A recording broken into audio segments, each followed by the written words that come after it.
आग्रा येथील सिकंदरा भागातील नागाला नाथू गावात यमुना नदीत रील बनवताना पाण्यात बुडून 6 मुलींचा मृत्यू झाला। त्यापैकी 3 मुली एकाच कुटुंबातील होत्या आणि 3 त्यांच्या नातेवाईक होत्या। 6 बहिणींच्या मृत्यूच्या या दुःखद घटनेने संपूर्ण गाव हादरून गेले।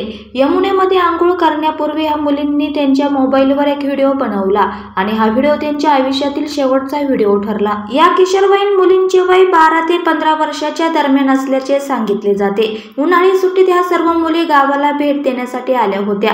मिळालेल्या माहितीनुसार सकाळी ह्या मुली यमुना नदीच्या घाटावर आंघोळीसाठी गेल्या होत्या। आंघोळ करत असताना त्या नदीच्या मध्यभागी गेल्या आणि भोवऱ्यात अडकल्या। काठावर उपस्थित असलेल्या इतर मुलींनी तातडीने गावाला मुली नदीत बुडत असल्याची माहिती दिली। गावकऱ्यांनी तात्काळ पोलिसांना याची माहिती दिली। त्यानंतर गोताखोरांनी शोध सुरू केला, परंतु तोपर्यंत उशीर झाला होता।